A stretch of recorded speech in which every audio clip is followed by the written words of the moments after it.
Saudara-saudari, marilah kita mendengarkan renungan dengan judul Mengapa murid Yesus tidak berpuasa?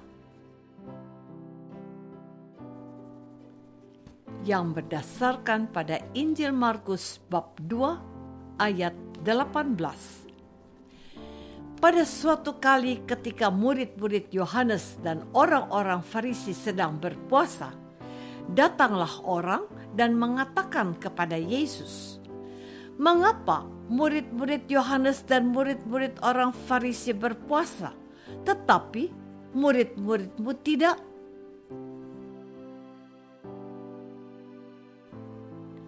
Dalam nama Bapa dan Putra dan Roh Kudus. Amin. Saudara-saudari terkasih dalam nama Tuhan Yesus Kristus, saya dapat pastikan bahwa hal berpuasa merupakan pengalaman atau kebiasaan yang ada di berbagai kalangan atau kepercayaan. Yang paling bisa kita rasakan di negara kita ini yaitu tradisi berpuasa yang berskala nasional yang dijalankan oleh saudara-saudara Muslim selama bulan Ramadan. 30 hari lamanya mereka berpuasa dengan segala ritualnya yang ketat.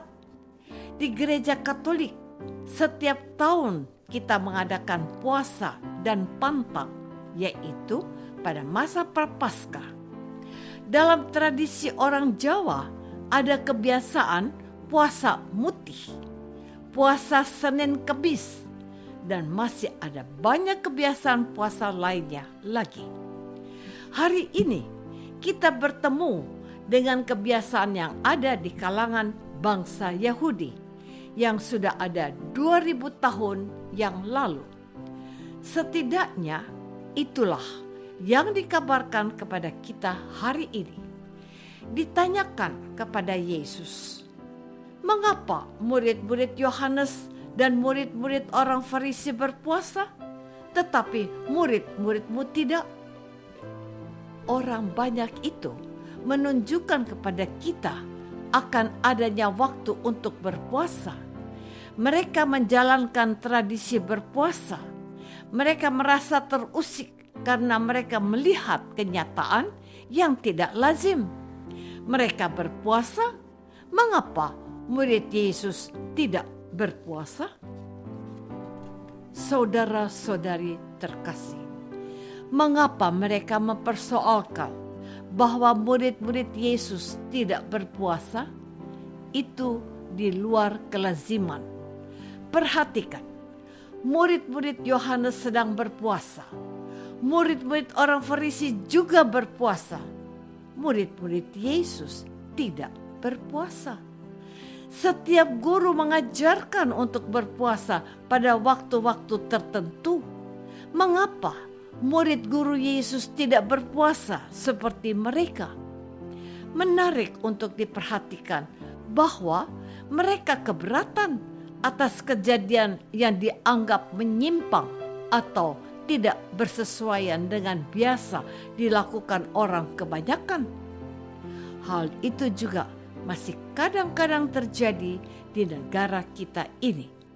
Saudara Muslim berpuasa, yang bukan Muslim pun seolah-olah harus ikut berpuasa. Beberapa orang keberatan kalau rumah makan atau restoran buka siang hari.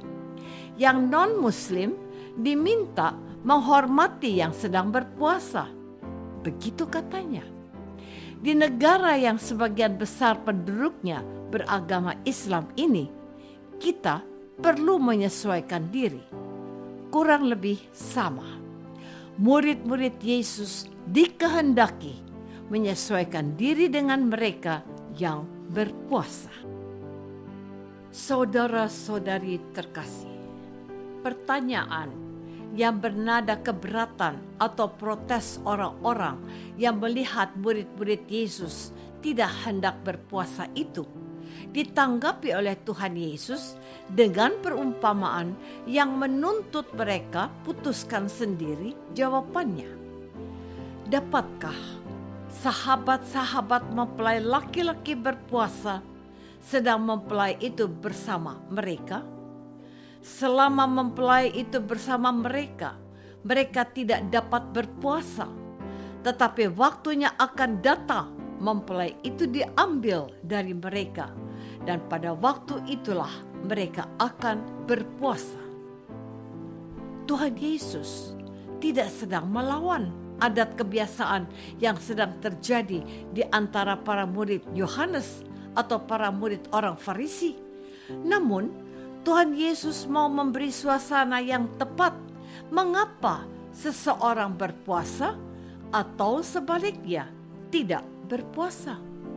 Kebiasaan berpuasa adalah kebiasaan turun-temurun orang agar dapat introspeksi diri dan membenahi kehidupan serta melakukan pertobatan.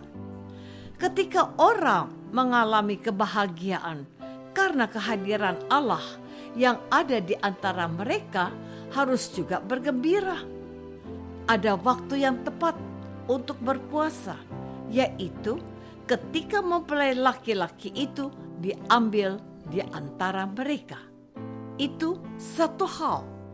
Hal lain yang ditegaskan oleh Tuhan Yesus, kalau engkau berpuasa,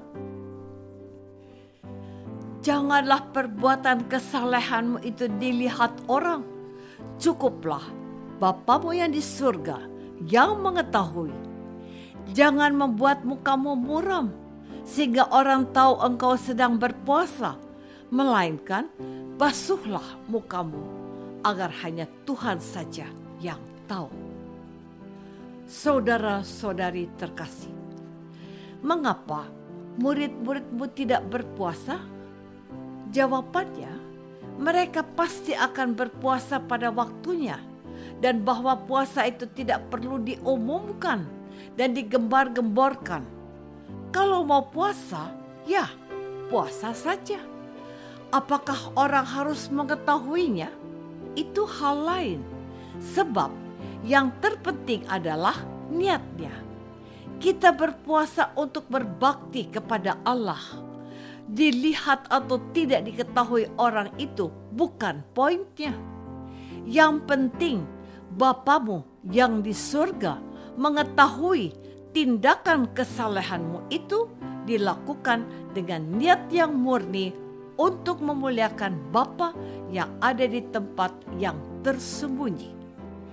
Apakah murid-murid Tuhan Yesus tidak berpuasa? Jawabannya pasti, mereka berpuasa. Sebab dia sendiri berpesan ketika menyampaikan wejangannya di atas bukit. Tetapi apabila engkau berpuasa, minyakilah kepalamu dan cucilah mukamu, supaya jangan dilihat orang bahwa engkau sedang berpuasa, melainkan hanya oleh Bapamu yang di tempat yang tersembunyi. Matius bab 5 ayat 17 dan 18a. Tuhan Yesus mendidik kita orang yang percaya kepadanya agar melakukan puasa tepat pada waktunya, bermati raga dan berpantang untuk menguduskan diri dan memuliakan Allah. Lakukanlah kewajibanmu bukan untuk dipuji orang, melainkan untuk mengagungkan Bapamu yang di surga. Apakah aku melakukan kewajiban keagamaanku supaya dipuji dan dihormati orang? Marilah kita berdoa. Bapa yang Maha Baik, kami ingin mendapatkan pencerahan dari Putramu, Yesus Kristus, untuk setia menjalankan tindakan kesalehan dengan kesadaran untuk memuliakan-Mu. Ya Bapa, bantulah kami taat kepada Dia, Yesus Kristus, Tuhan kami. Amin. Semoga kita semua selalu dinaungi dan dibimbing oleh berkat Allah yang Maha Kuasa. Dalam nama Bapa dan Putra dan Roh Kudus. Amin.